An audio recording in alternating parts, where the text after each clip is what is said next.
with observations and so on, as you can imagine.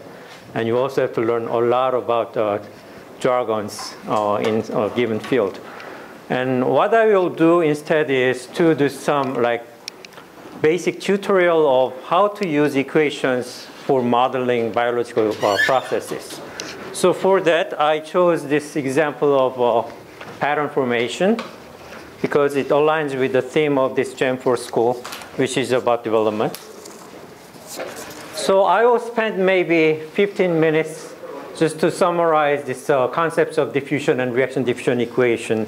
Then we'll switch to the blackboard to introduce the key concepts of this Turing mechanism. Anyone heard about these Turing patterns and so on? No one ever heard about this yet? Yeah, we will see. And if, depending on how well you follow this, you may or may not have time to talk about these molecular motors that are responsible for carrying things or generating forces in these organisms. So biology is full of wonders, and one of the wonderful things about biology is this regular pattern formation. Means, say you are taking some cells from the skin of this fish or some proteins. They have no idea what pattern they are going to make. They are just interacting locally with their neighbors. Then how can this long-range order be possible through these local interactions? That's something we are going to talk about. And by the way, for my lecture, we'll use some undergraduate level mathematics. And are there any biology major students who have never taken linear algebra or something like that? Everyone knows matrix, right? How about eigenvalues? Yes? Yeah, that's pretty much all you need to know. Okay, so let's take one protein from this fish, and we'll model it in a very simplified manner. And it'll undergo diffusion or Brownian motion, and we'll consider its motion in 1D.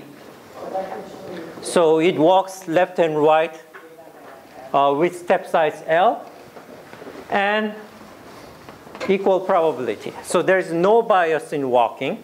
And this is a stochastic process. So every time you do it, the particle will move in different ways. So let's ask this question: where will that be after making n steps? And again, this is a random event. So we introduce this so-called random variable, Si, which denotes the ith step. So this variable Si has value either plus L or minus L with probability 1/2. So we can express the position after making n steps as just sum of these Si's up to Sn. Is this clear so far? Yeah, so then we can, for example, calculate the average position. We denote the average in this angular bracket. So following this expression, the average position is simply the sum of the averages. An average of Si can be easily calculated to have this value times the corresponding probability, and you sum over these probabilities, then it becomes 0, of course. There's no bias. So on average, the particle doesn't go anywhere. But if we know that if you put many of those particles, they will spread out. So how do we calculate the spread? We use this variance, which is the mean square deviation from the average.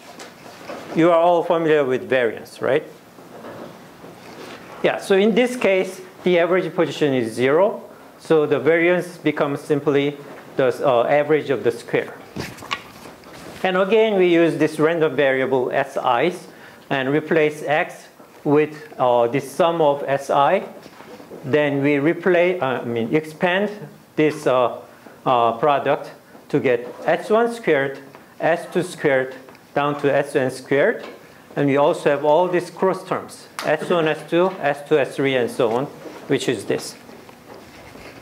So if you make an average, SI squared average is, again, easy. You have the value squared plus L squared minus L squared multiplied by the probability. You get just L squared. So the first term gives L squared summed n times, which is NL squared. And the second term becomes 0 because each of these steps are independent. So the average of the product becomes the product of the average, which is 0. So we arrive at this important basic relation of diffusion where variance grows proportional to the number of steps. So when you express the extent of spread, you take the standard deviation, which is the square root of the variance. That grows as number of steps to the 1/2. So suppose you make 10 steps and you spread. Then you make 100 steps. Your spread doesn't become 100-fold. You spread only by 10-fold. And when you make 10,000 steps, you don't spread that much. You only spread 100-fold. So the diffusion has a property that the efficiency of spread becomes less and less as you make more and more steps. We will come to this point again. But right now, let's relate this number of steps to time. Sorry. I think yeah. So that can be done easily by just measuring how long it takes to make a step, the typical stepping time.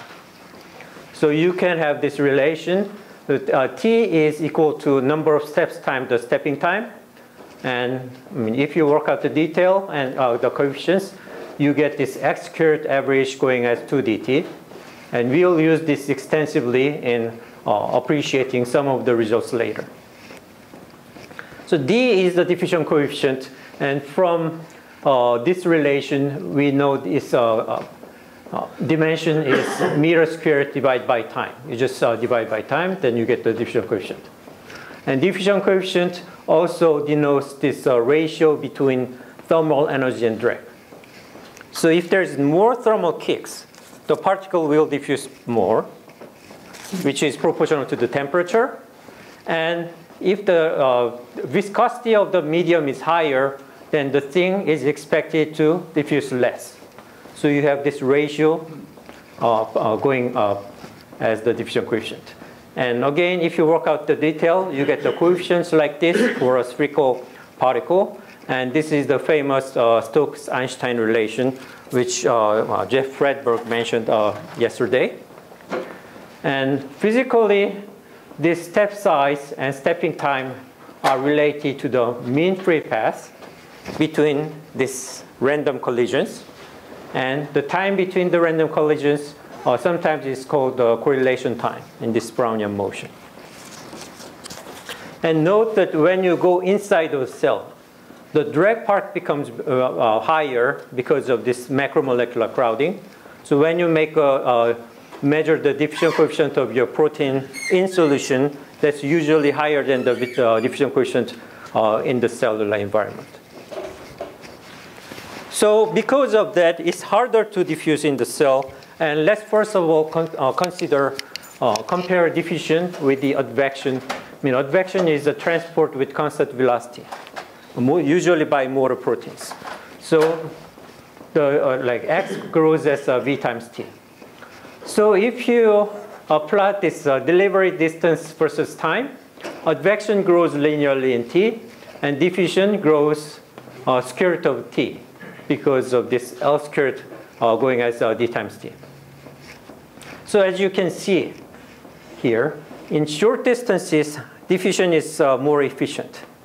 So diffusion is sort of faster in short distances, and it becomes slower and slower in long distances. So when does this crossover happen? So we just set some distance L.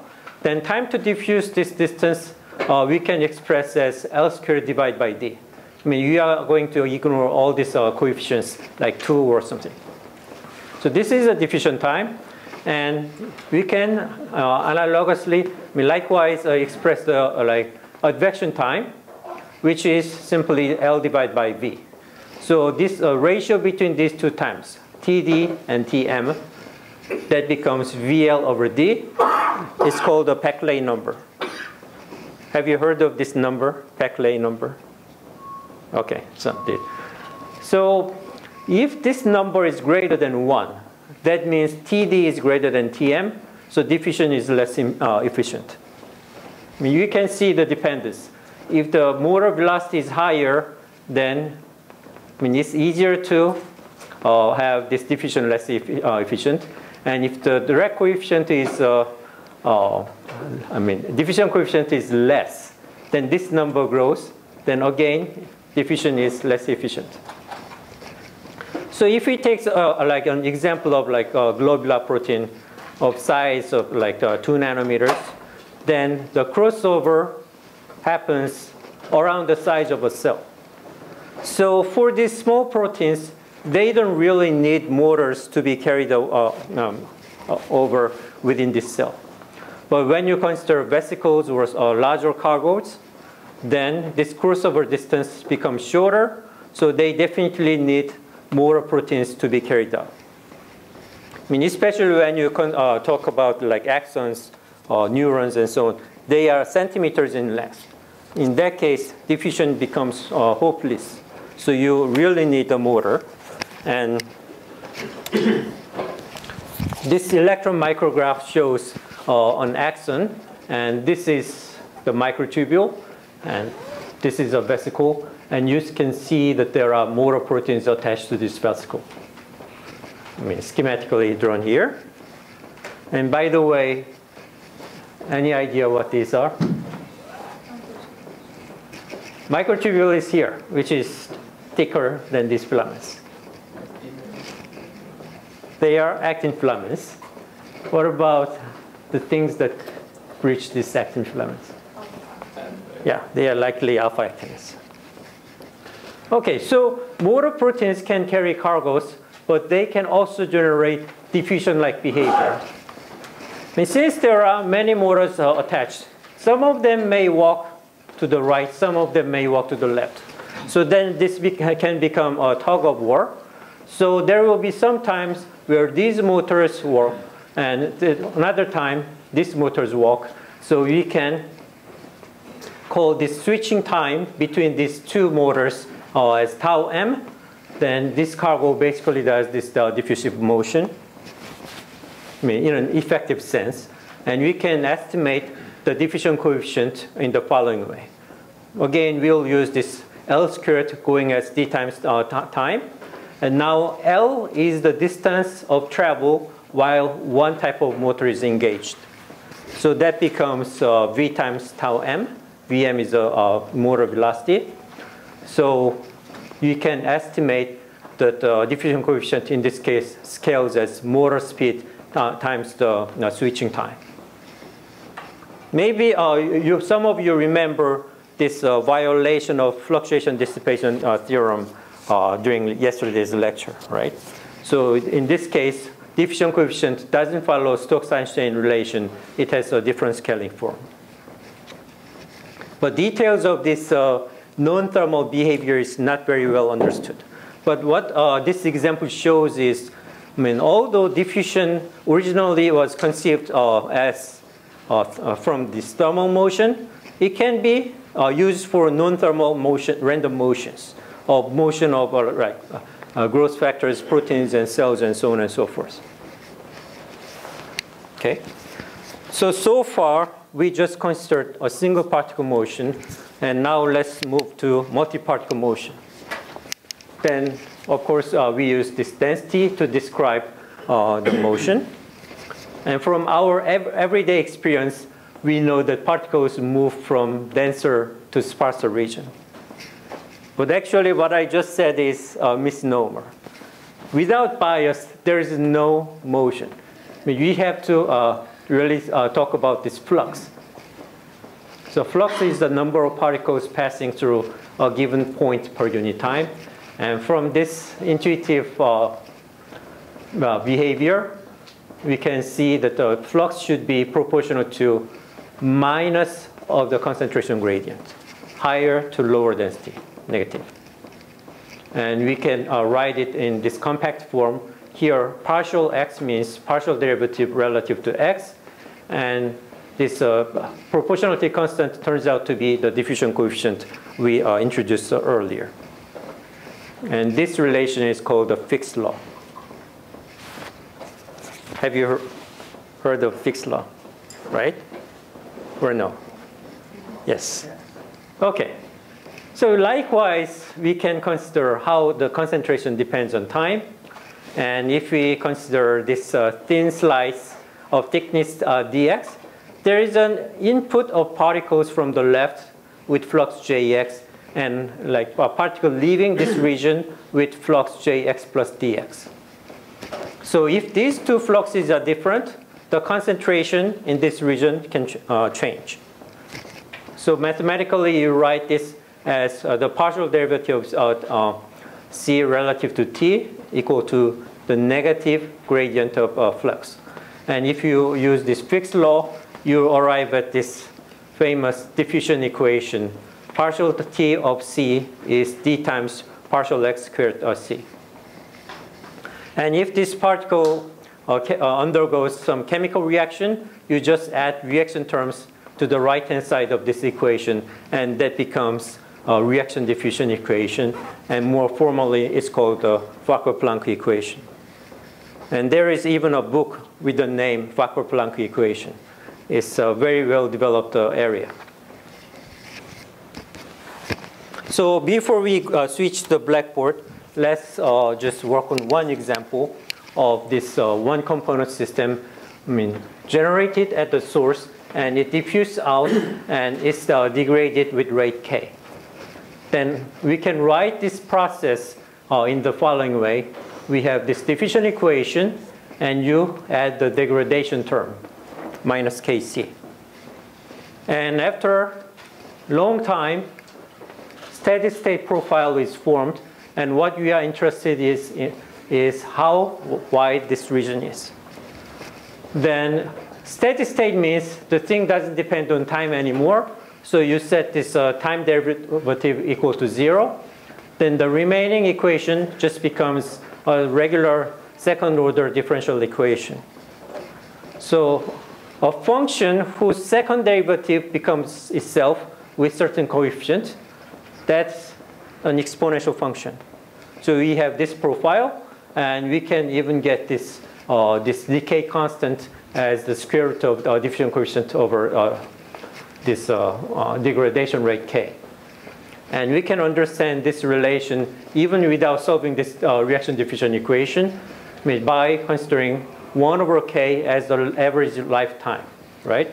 Because the degradation rate is k, 1 over k should be the lifetime of this particle. So this relation is nothing but lambda squared going as d times tau. Again, application of the same simple fact. So even if you are not going to work on diffusion equation, this is something you want to remember. Length squared going as d times time. And this is an example of a morphogen gradient called decapentaplegic. I'm not very familiar with this term. It's a morphogen, I think it's related to like BMP, bone morphogenesis factor or something in Drosophila. So shown here is really the exponential profile, as we have seen here, for different embryos. They all follow the same line. So in this way, you can estimate what the diffusion coefficient is, or what the degradation rate is, and so on, about these particles.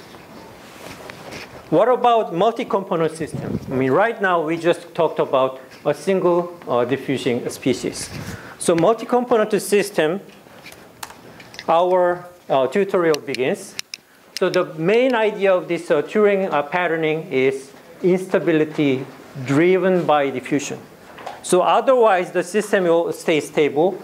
But the novel idea by this Turing was that diffusion can give rise to instability, which is fairly counterintuitive.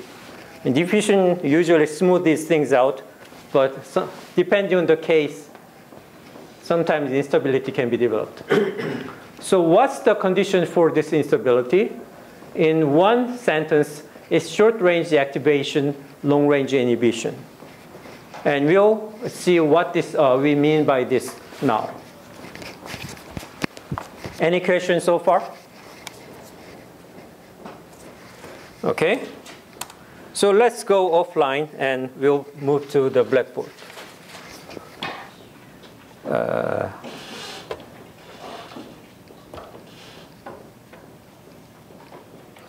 Is there any way?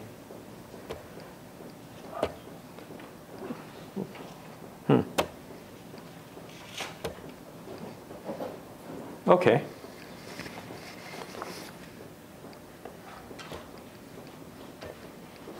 And how do we move that up? Or blank? Oh, great. Then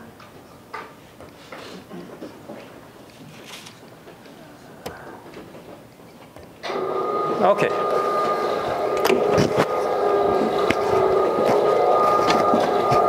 So I said we'll work with the two-species system.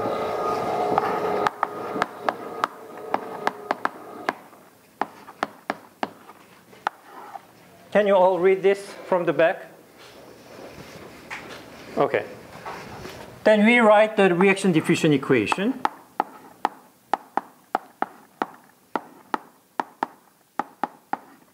Diffusion term plus some reaction term. Now that involves two species. And we can also write for the second species.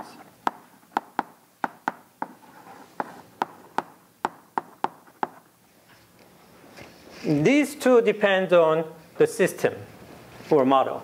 So right now, we'll work on the simplest possible case where things are linear.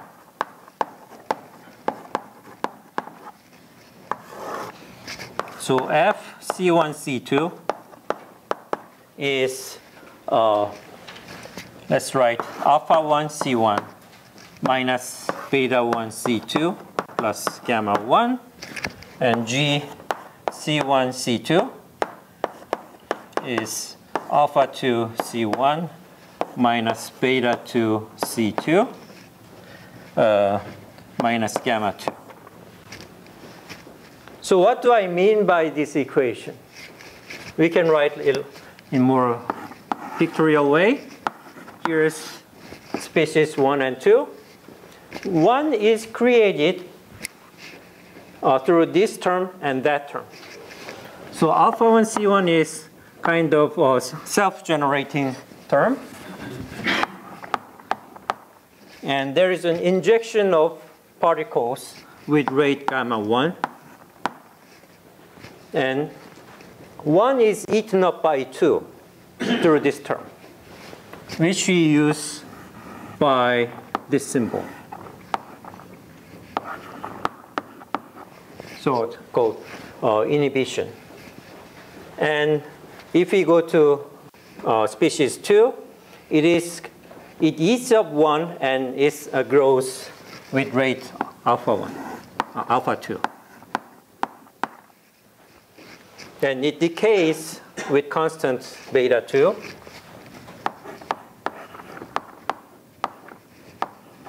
And it's removed with rate gamma 2. And both of them diffuse with diffusion coefficients D1 and D2. And we can call, from this relation, 1 as the activator and 2 as the inhibitor.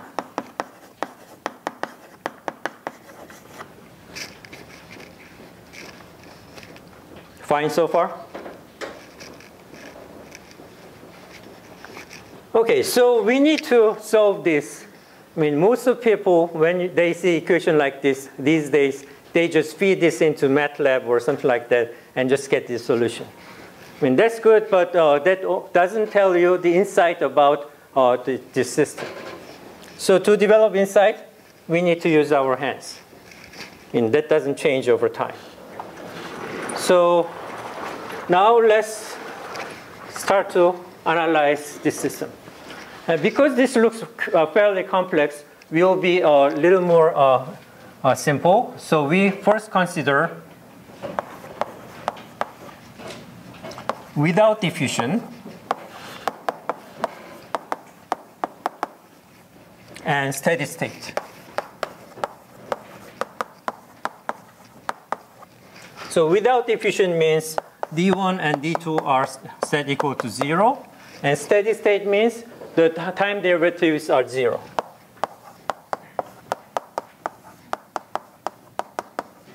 Which means we just set f and g equal to 0. So when you set f equal to 0, we get C2 equals to 1 over beta 1, alpha 1 C1 plus gamma 1. And g equal to 0 gives C2 equal to 1 over beta 2, alpha 2 C1 minus gamma 2. Right? So C1 and C2 have to satisfy these two equations in order to reach the steady state. Okay? So we'll solve this in more pictorial way. It's like y equals something x plus something. Straight line. Again, the same in C1 and C2 space. So we plot this axis of C1 and C2. By the way, all these coefficients are set to be positive. So the first graph, let's call this as A, and the second graph as B. The A graph has intercept with the C2 axis on the positive value. So we have this for A. And now we plot the second graph. It has intercepts in the negative value of C2 axis. And if this line is parallel to the line A or has slope less than A, these two graphs do not meet, which means there is no combination of C1 and C2 that can satisfy this. So anything that's parallel to this or lower, there's no solution.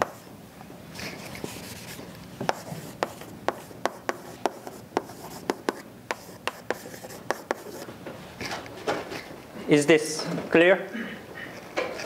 So in order for there to be a steady state, the slope here must be greater than the slope there. So it has to be like this. So let's call this point as C10, C20.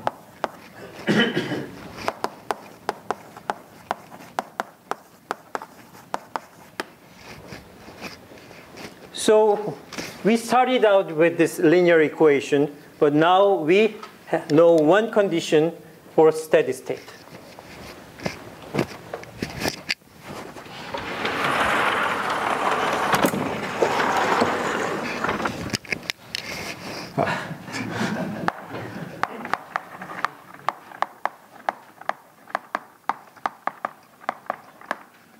For steady state, we should have the slope here greater than slope there. So alpha 2 over beta 2 greater than alpha 1 over beta 1. So from this, we have alpha 2 beta 1 minus alpha 1 beta 2 greater than 0.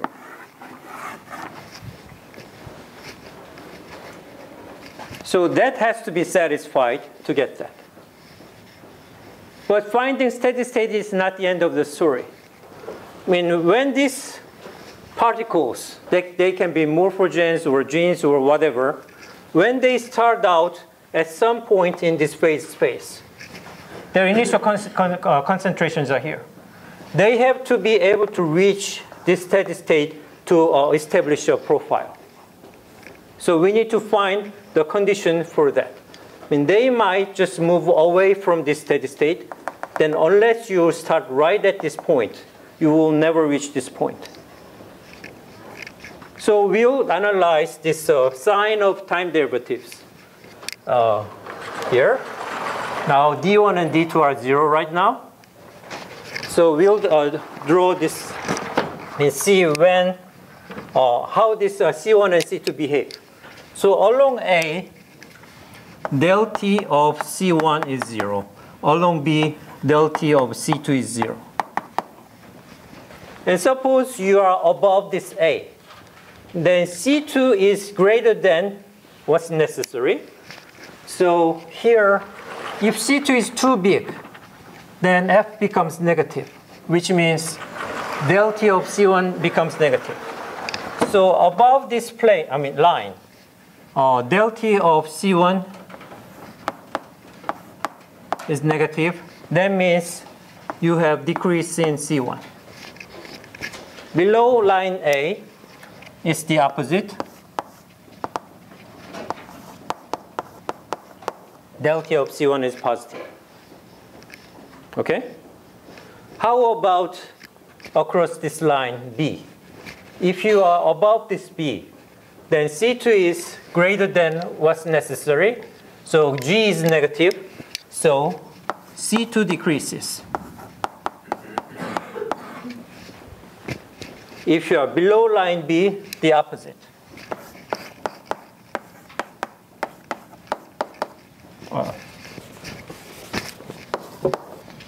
So we have this behavior around this steady state.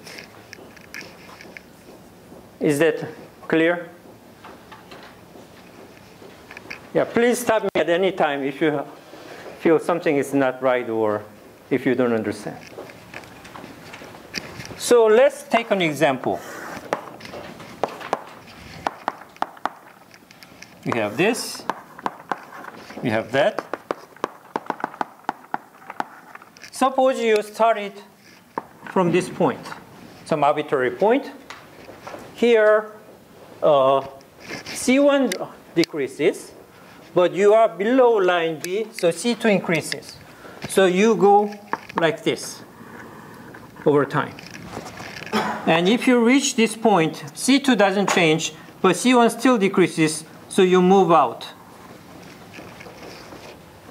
Then once you cross the line B, then C2 starts to decrease, so it has to actually be like this. So you reach this line, then if you cross this line, C2 still decreases, but now C1 is increasing. So you go like this. And similarly, once you cross this line, C2 and C1 increases like this. So the behavior becomes like this. And depending on the magnitude of these coefficients, you could just circulate like this forever. In this case, if you move away from steady state, you will never reach the steady state again. You'll just keep on oscillating. So this is the case of oscillation. Or if these coefficients happen to be such that you just keep on moving away, so you spiral out, that's unstable case. So only when you fall like this, then this steady state is a stable steady state. When you start out from the combination of concentrations, you reach this point at long time. So this spiraling in is called the stable case. So you have these three different regimes of behaviors depending on these parameters. We talked about these waves and oscillations and so on in gene expression a little bit during Professor Keller's lecture. This partly captures those processes. I wouldn't say this is all that's needed, but it shows when things can be possible and when different behaviors can arise. So we had this one condition for steady state. Now we need to find the condition for stability.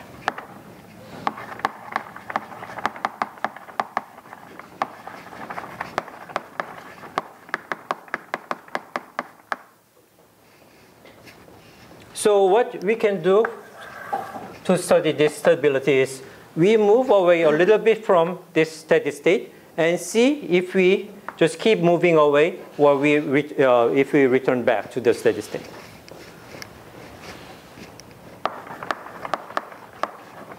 Which means we want to see the behavior of the deviation from the steady state.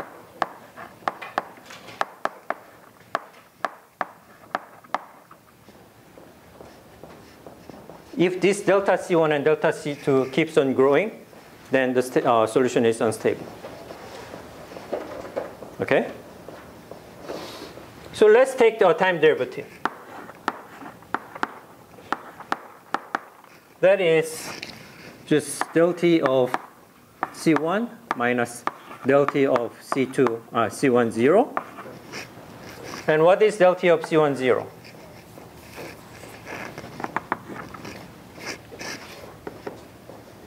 Yeah, it's 0. It's just a constant. So it's just del T of C1. And similarly, del T of delta C2 is del T of C2 itself. And we'll be a little bit more formal. Del T of C1 is now F of C1 and C2. We are ignoring diffusion so far. Then we can write things in terms of delta C1.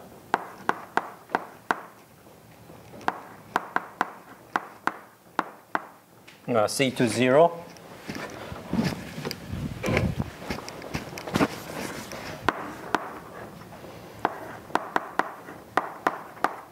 We just replaced C1 and C2 using delta C1 plus C1, 0 and so on. So whenever you see something like this, some major number plus a perturbation, what we can do is, it starts with T. Yeah, Taylor expansion. So we can write it as F of C1, 0, C2, 0, plus delta C1 or del 1F plus delta C2 del 2F. And F of C1, 0 and C2, 0 is 0. That's what we initially impose for the value of C1 and C2, 0. So this becomes simply alpha 1 delta C1 minus beta 1 delta C2. And the constant terms do not count after partial derivative. So we started with this rather arbitrary expression, but actually these numbers do not matter. All that matters is that they cross. So whether or not you vertically shift these graphs, that doesn't matter. So likewise, you can write del T C2 as alpha 2 delta C1 minus beta 2 delta C2. Okay? So this looks a little messy. So we need to have ways of simplifying things. Let's write it more in a tidier manner. Sorry.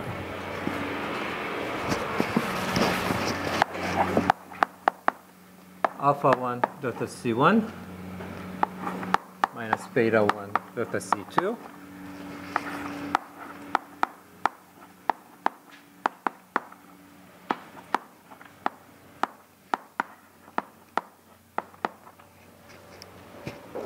So now the things look a little better, and we can introduce a simplified notation.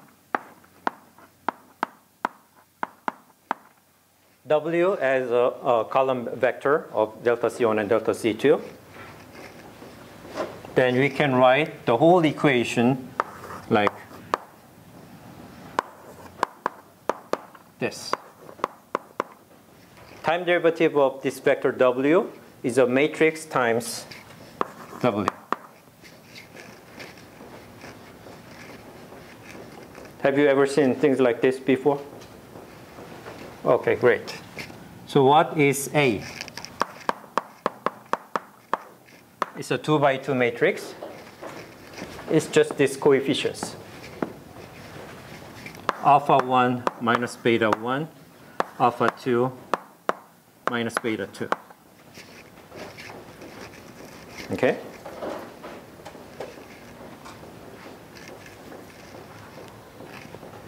Okay or not okay yet?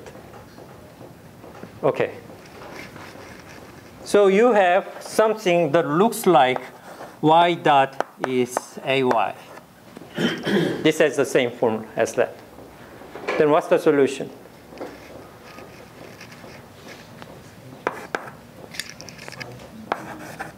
You have first derivative, not the second derivative. Y goes as e to the at, simply.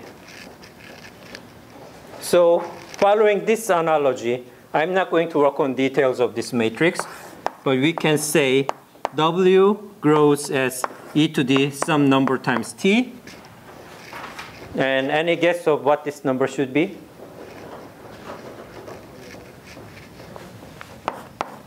Lambda actually becomes the eigenvalue of A.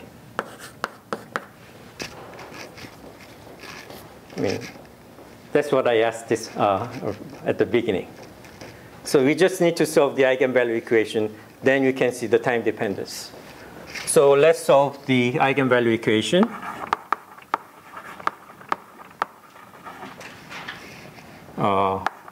A minus lambda I is the diagonal matrix, identity matrix.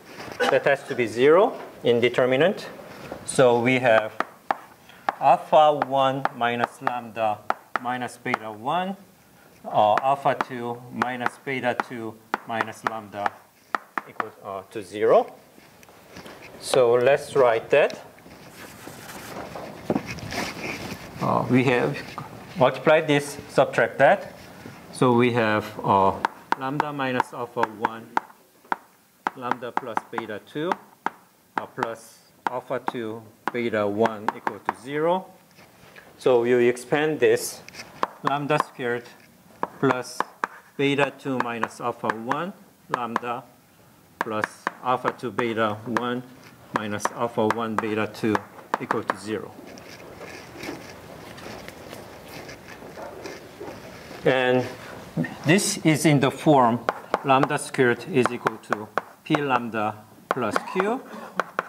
So the solution is 1/2 minus p plus minus square root of p squared minus 4q. We won't do all this algebra. Let's just take a look at the signs. Q is this one. Is it positive or negative?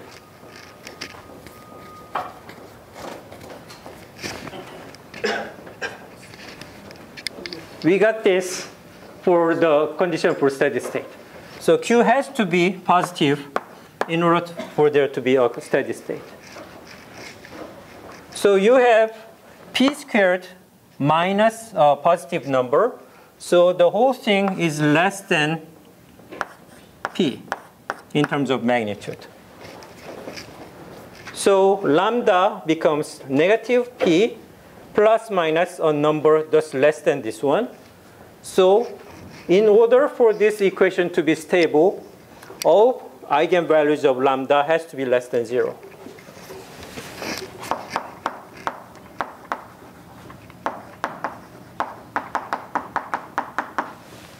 Why does it have to be less than 0? Because of this. If lambda is positive, your perturbation will grow in time, and your perturbation is the distance from the steady state. that means a positive eigenvalue of the matrix will lead to your solution moving away from the steady state. So if to satisfy this, we must have p greater than 0. Which means beta 2 greater than alpha 1.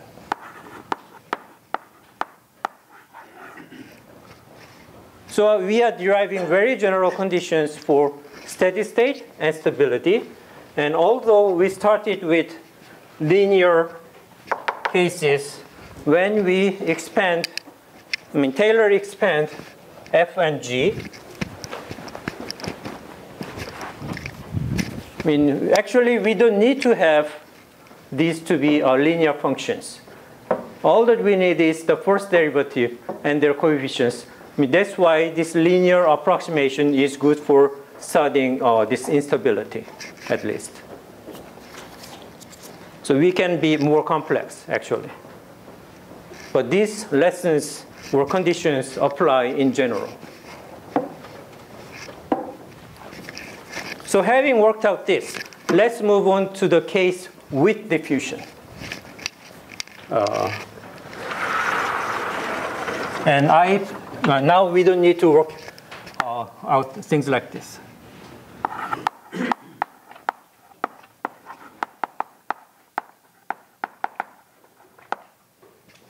We can just directly write something like this.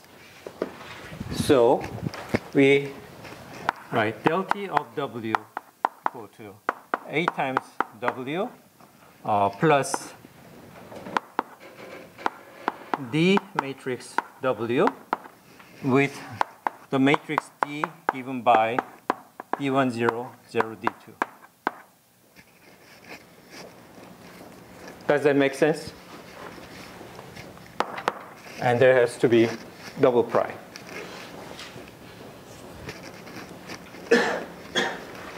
Okay? Yeah, then we are almost the same as this situation, except that we have double derivative here. So cases like this can be treated using the Fourier transform.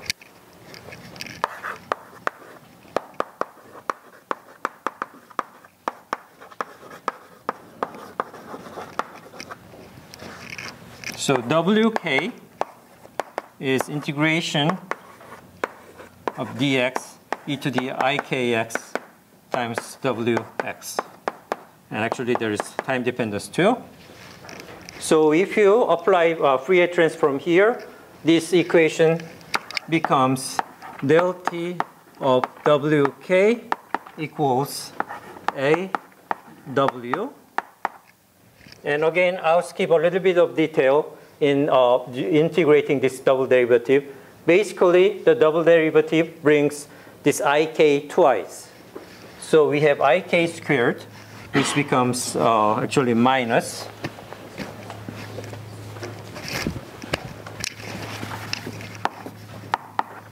the k squared w.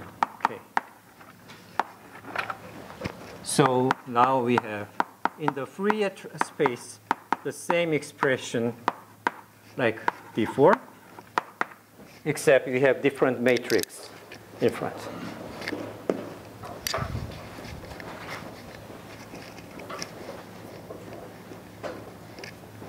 So let's find the solution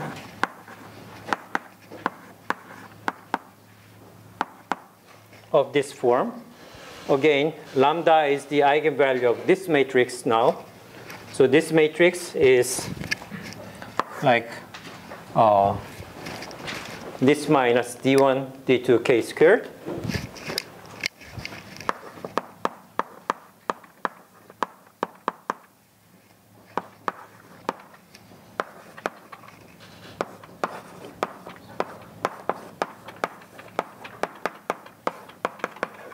Like this. We are following the same analogy as here. Okay? Then, we can expand it in the same way, you just multiply these terms, or subtract multiplication of these other terms. So we have lambda minus alpha 1 plus d1 k squared times lambda plus beta 2 plus d2 k squared. And you have plus alpha 2 beta 1 equal to 0. Then let's just expand this. Lambda squared plus d1 plus d2 k squared plus beta 2 minus alpha 1 lambda. And you multiply these two.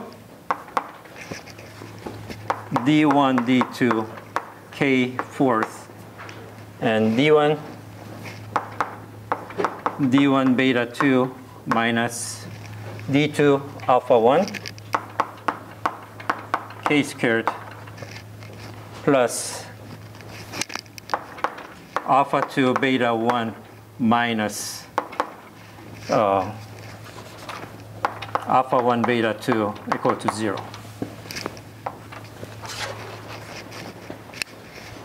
So we are following almost the same procedure.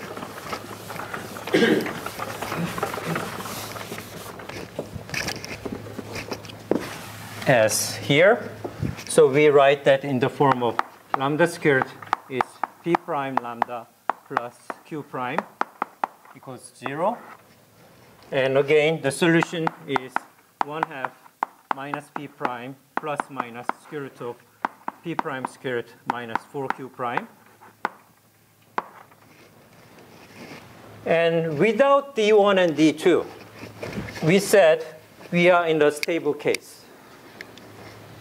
So the solution is stable. And now we are going to find the condition where introduction of d1 and d2 leads to instability.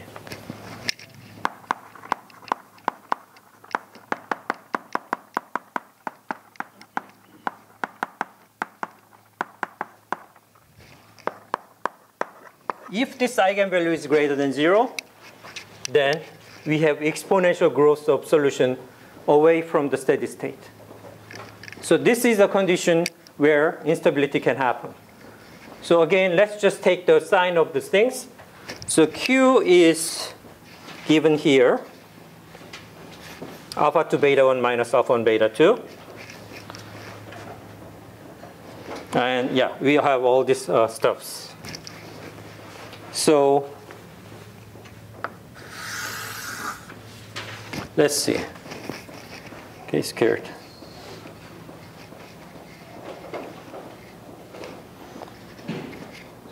Yeah, first of all, P is given here. This is P, P prime.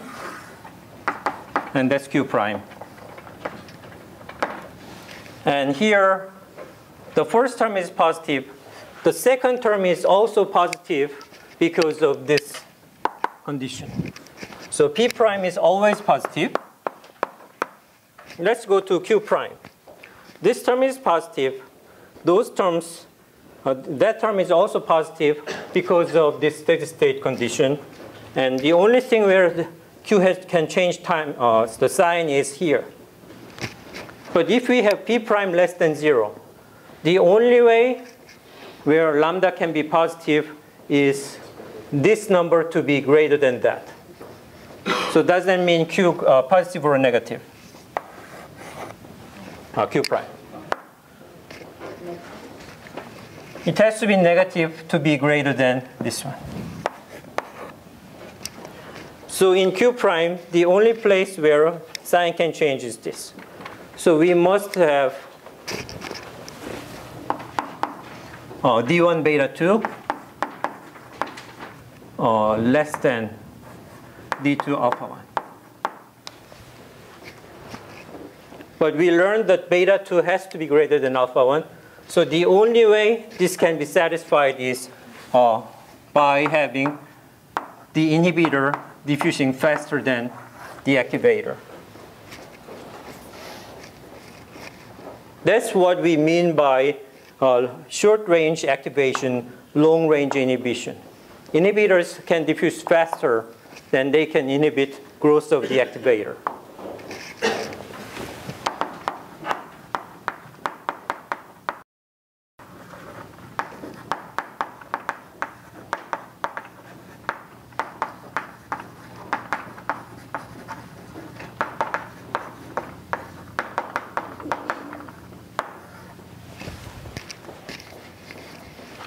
So what we did right here is just introduce basic conditions where diffusion can introduce instability. And the key is this difference in the diffusion coefficient. So any question so far? Okay, so then let's go back to the screen.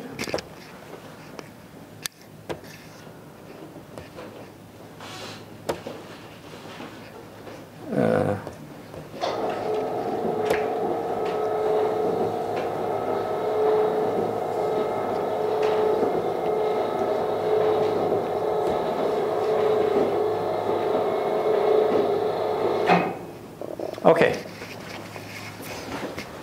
So when we went, initially had this review paper,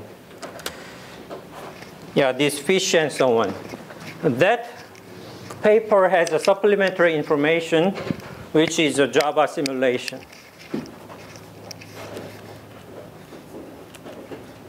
So yeah, we have an equation very similar to what I described. We have linear equations and the diffusion terms.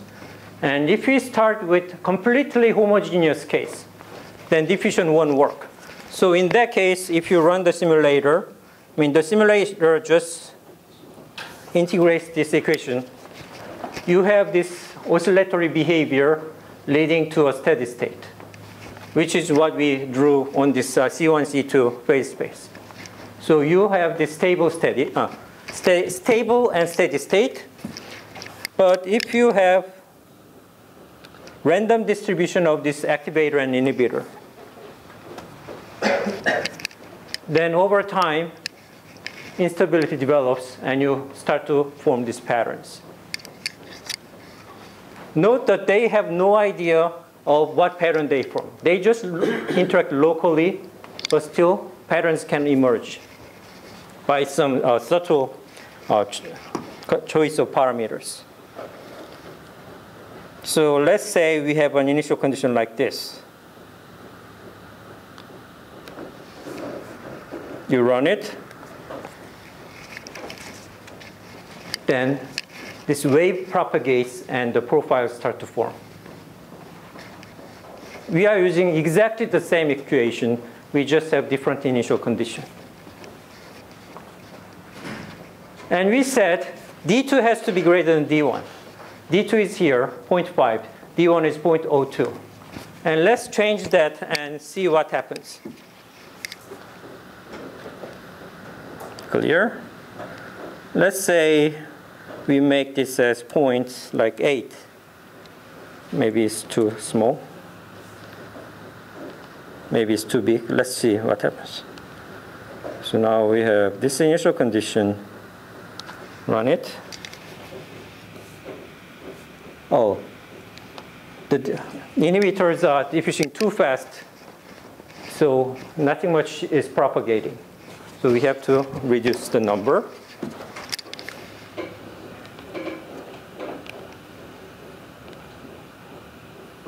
That was 0.5. Let's say 0.8.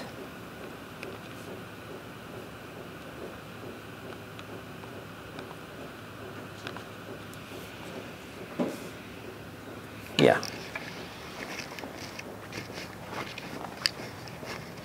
Then you develop rings like this.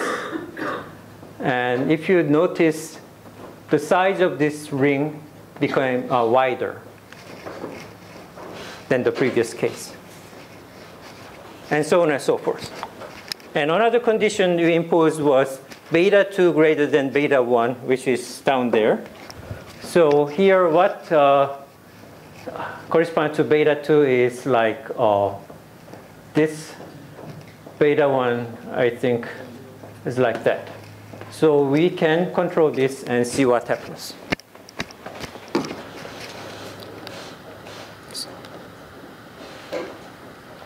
Beta 2, maybe 0.15.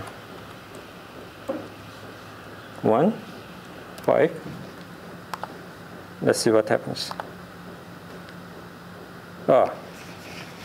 Beta 2 describes the degradation rate of the inhibitor. So inhibitor just died away in this case. So even using the same set of equations, you can obtain a lot of different cases. So although this doesn't tell the whole story of this pattern formation, it kind of gives an insight of what can happen. What if D1 equals D2? At the point where the diffusion is the same. If they are the same, then there will be no instability developed. Let's see what happens, actually.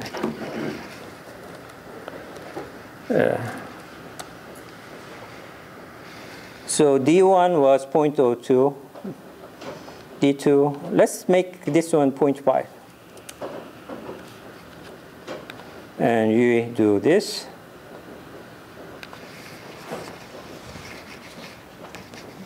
It became just homogeneous. Yeah, there's no instability. Any question? Okay, so then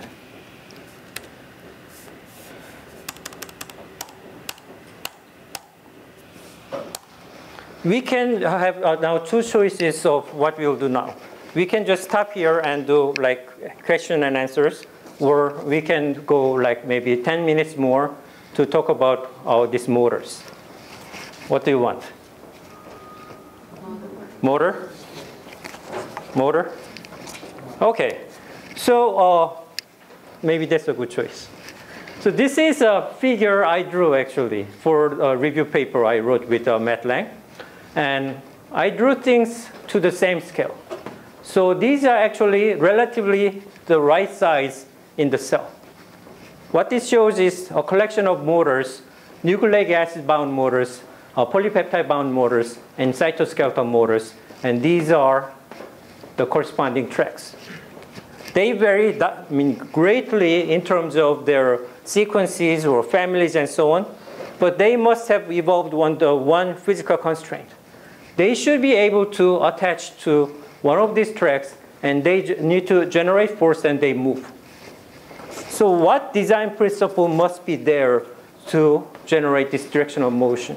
I mean, it's an enormously complicated system, and we'll just work on this smallest known processive motor, kinesin. Kinesin works on the microtubule. So this movie from the Vail lab shows the cargo transport, which we talked about. The vertical size is 13 microns. It's a real time. And you see these vesicles and so on just being carried by these motors. Most of them know where they are going. But sometimes, let's just wait for a bright spot. I think one will emerge from here. Sometimes they get confused. Maybe this one. Let's see. Yeah, maybe this one. Oh, this just, maybe this one there. It goes there. Oops. Yeah. Yeah, I mean, if you pay attention, you will see things going back and forth, which is like this active bias diffusion. So what's happening inside?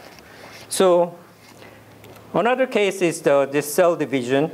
I mean, you may have seen this mitotic spindle picture many, many times. But if you pay attention, it's really dynamic process. Here's the kinetochore microtubule.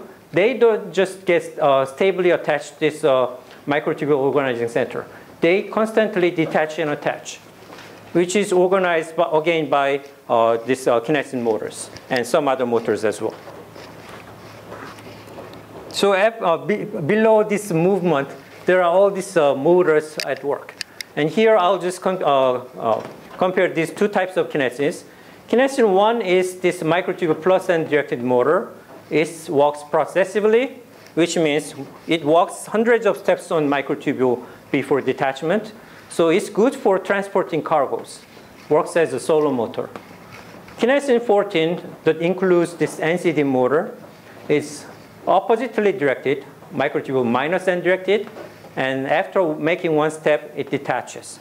So it has to work as a group, which is well suited for organizing mitotic spindles like this. And we'll see what other basic principles of their operation. And this is an animation of the way how kinesin is believed to walk. So one motor head binds to the microtubule. Then that leads to ATP binding. And ATP binding triggers this walking step. And ATP hydrolyzes from this head, which detaches the guy. That allows the binding of the next ATP. So this has to be tightly controlled. And the next step happens, and so on. And remember, this is just an animation. It doesn't show what physical principles drive that motion. And more confusing thing is when you compare the crystal structures of kinesin 1 and NCD. When you overlap them, they have almost identical motor head. The main difference is in this neck region. Neck is the region that connects the motor head to this neck stalk, and there's a cargo at the end. So kinesin 1 has this red flexible neck linker. NCD doesn't have neck linker. It just has this neck coiled coil continuing down to the motor head. So we just call it the neck. It has a neck alpha helix. So neck linker, sorry. So if you swap these domains between these two kinesins, you can actually make these walk in opposite directions. Although the motor becomes impaired, still it's possible to see the opposite motility. So it's been known that these domains are important for direction determination. But again, how they do that? So in the case of kinesin 1, the guy who walks to the plus end, I did simulation and found that the force generation is by this dynamic disorder to order transition. In this case, where one motor head is bound and this guy is loosely attached, then this allows ATP binding. Then the neck linker and the N-terminal flexible strand called cover strand actually forms a beta sheet. And the beta sheet has enough conformational bias to move this guy forward. So now you'll see result of a simulation, not just animation, showing this semi-deterministic stepping-like motion. And the red here is the cover strand. Before my work, no one paid attention to this domain. But if you delete this domain, then you can, basically this motion doesn't happen. And I also calculated how much force can be generated by this beta sheet, which is enough to account for the experimentally measured force. So that's about simulation. How do we test that experimentally? Oh, sorry. Since this cover strand has been unknown to the kinesin community, we designed mutants. Like the 2G mutants introduce 2 glycines to make this cover neck bundle more flexible. So this one supposedly has less force than the wild type. And in the Del mutant, we deleted out this cover strand. And the single molecular experiment was performed in Matt Lang's lab. So this is one example showing the stall force histogram. The wild type stalls at around 5 piconewtons. The 2G mutant stalls at around 3 piconewtons, which is in agreement with our predictions here. And the Del mutant stalls near the force detection threshold of their optical trap apparatus, which means within the experimental error, this guy really doesn't generate force. So this way we can control motility. How about NCD? It's a little more complex. I mean, there are 2 types of crystal structures known. One is in the pre-stroke state.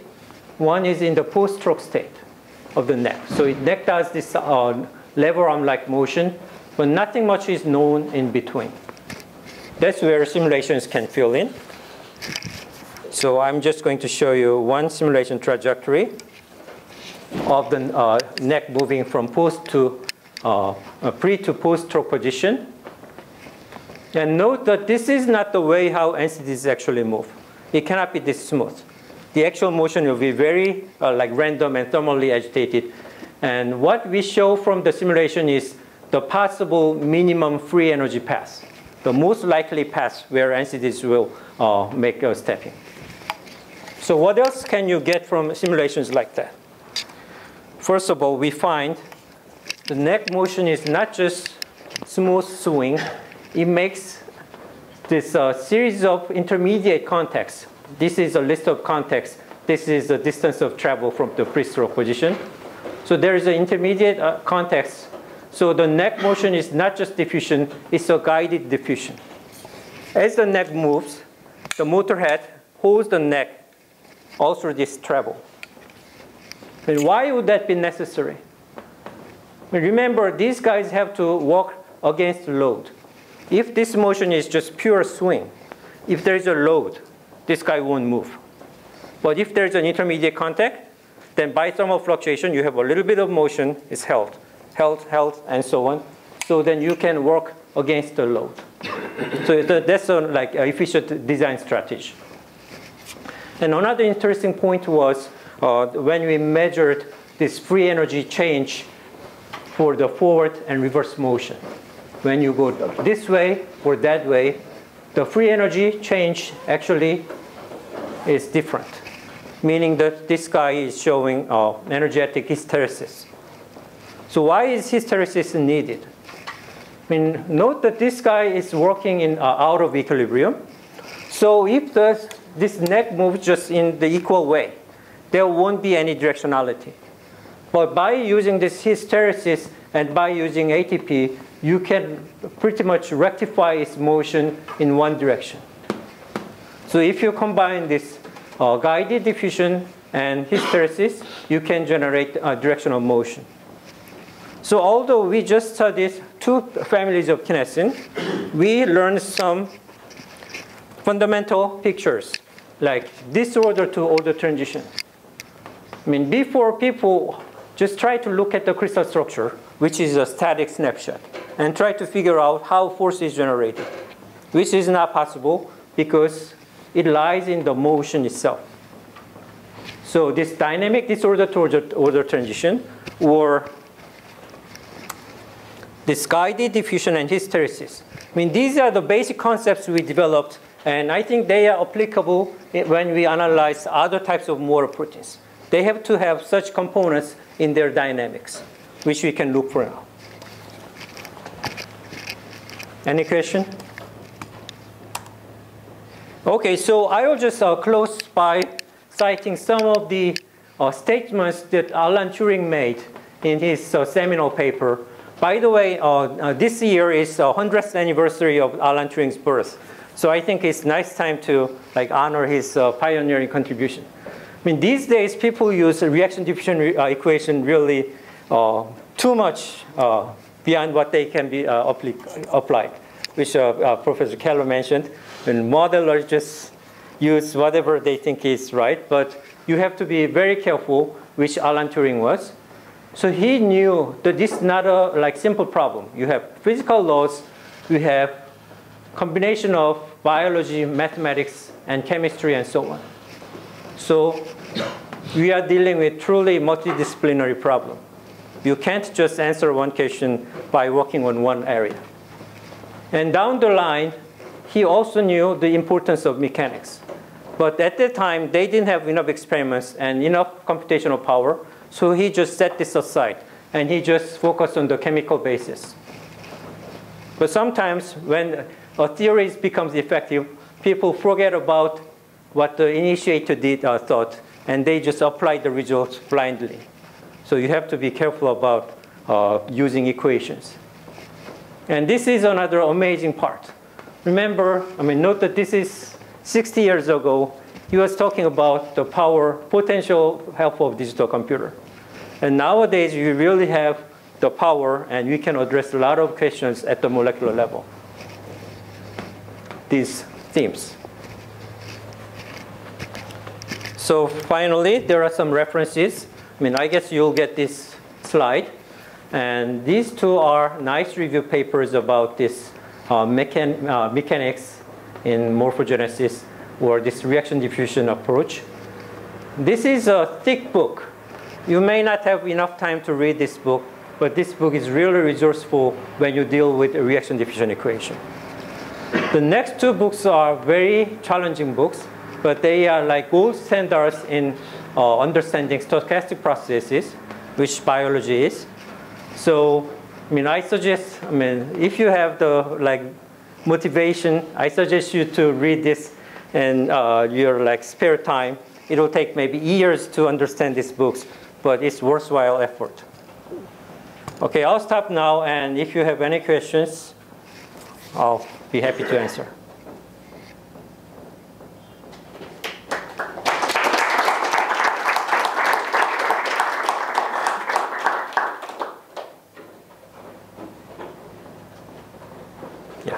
In your case, you're using linear system, but in most biological systems, they are nonlinear. Exactly. So how should we address that? Yeah, so the linear approximation works only for testing the case of instability. When you are away from your steady state a little bit, what happens? But what happens we cannot answer. We can only answer in the linear approximation whether it becomes unstable or stable. So if you want to know the full development of the pattern, you have to fully work with the nonlinear case. Then you can use computers to carry out the calculation. But analysis like this will give you insight or conditions, the bare minimum conditions. So you have to be careful. I mean, this is not the end of the story. This is just the beginning of the story. Yeah. Researchers studying mechanism, usually they change the region's length. Yeah. But you apparently studied the pocket region that's important in the that control protein as well. So did you also consider changing the length of your region of interest or modify? Oh, actually, we didn't change the length of the neck linker. I mean, that has been done by many groups, like Bill Hancock or Steve Block recently did that. And it's not just the tension on the neck linker that controls this kinesin behavior. Especially Steve Block's recent paper in Nature says the orientation of neck linker is also important, which is not well understood at this point. And what we instead did was to mix and match this neck linker and cover strand of kinesin 1 and another kinesin 5 from mitosis. And we are finding some interesting compatibility and versus incompatibility between these regions. So we did some different mutagenic analysis. Yeah, question? Can you say a few more words about how realistic are these models in terms of when we apply it to explain contours in Okay. Snails or components in birds and feathers? Yeah, that's an excellent question. I mean, not everything can be explained, but just this picture shows how accurate you can be. This is the real thing. This is the result of simulation. Real thing, simulation. Real thing, simulation, and so on. So it can be pretty accurate, but I mean, we didn't consider the role of force here. And suppose you have some embryo develop or something like that. There's a morphogen that commands cell division. So the size of this cluster grows. When do they stop? That's a big question. And there's a recent paper by Boris Schreiman at UC Santa Barbara saying that this control of this embryo size is actually mechanically governed. Because I mean, if you follow just the morphogen gradient and so on, it just doesn't match with what happens. But if you think when cells divide, then there will be internal stress developed because there are just more cells crowding. Then cells will feel the force. Then if they feel some force, then they can generate force-dependent signal locally. So there doesn't need to be any global hand controlling the cell, the size of the cell. it can be just like locally controlled, as we just talked about right now. Oh, yeah. Actually, I think it should be on my computer. Just a second.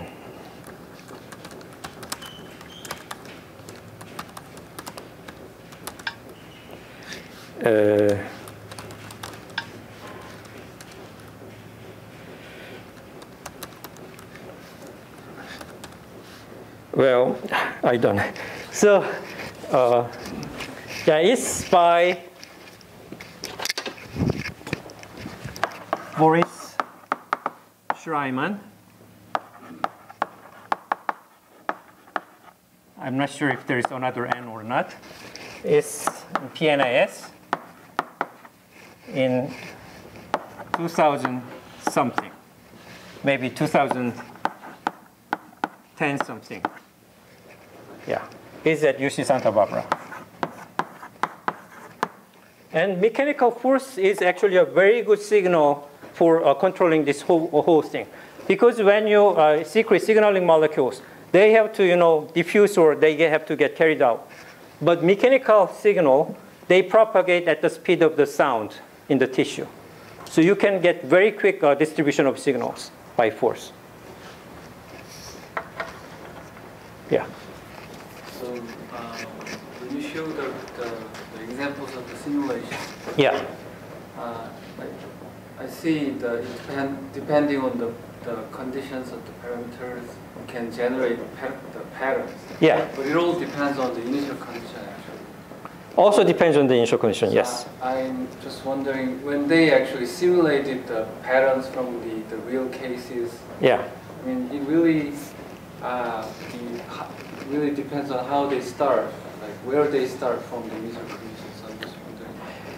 Oh, yeah, I mean, that depends on system by system, but the level of agreement is pretty good. For example, let's go to this one.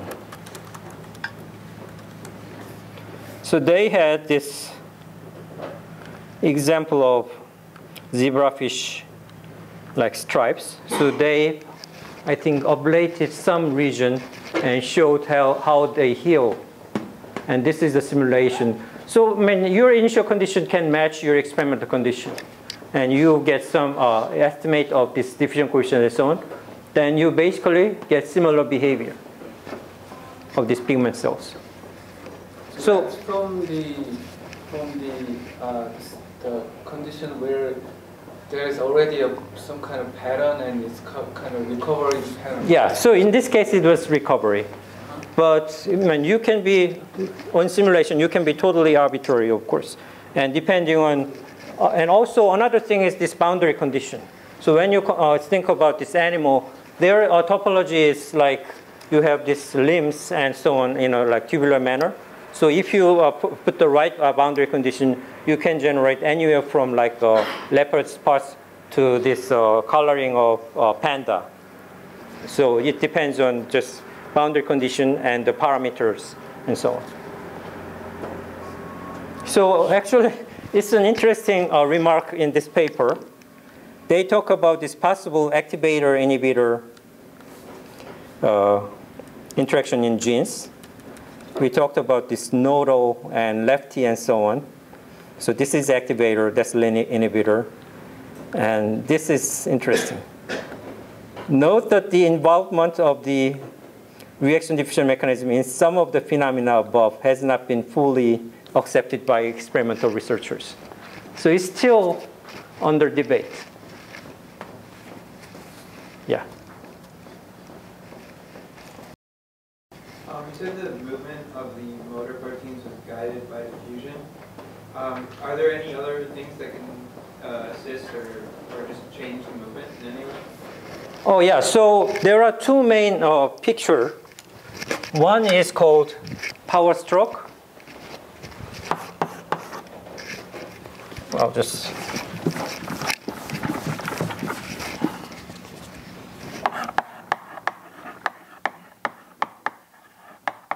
the other is called Brownian ratchet.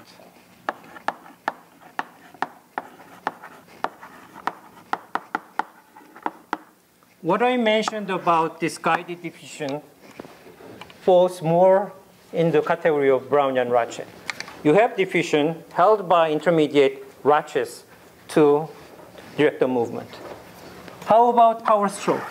It's generated by some chemical event, and you create downhill free energy gradient. So if ATB binds and so on, you have conformational change. And if you make this downhill gradient, then you just move in a deterministic way, which is what you have seen in the case of this kinesin 1.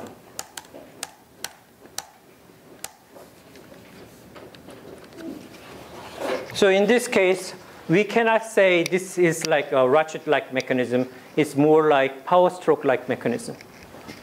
But these two are not like mutually exclusive. I mean, at the atomistic level, all this folding and so on is driven by thermal motion. In that sense, you can say this as really tiny progression of ratchet-like behavior. But in a more bigger perspective, it looks like you are going downhill. But in the case of NCD, this guy, it doesn't have that active force generation. It just moves by in a diffusive manner. And that fits their function as well. If they generate too much force, then they will have a hard time coordinating with other motors. They have to work as a group because they have to organize this mitotic spindle.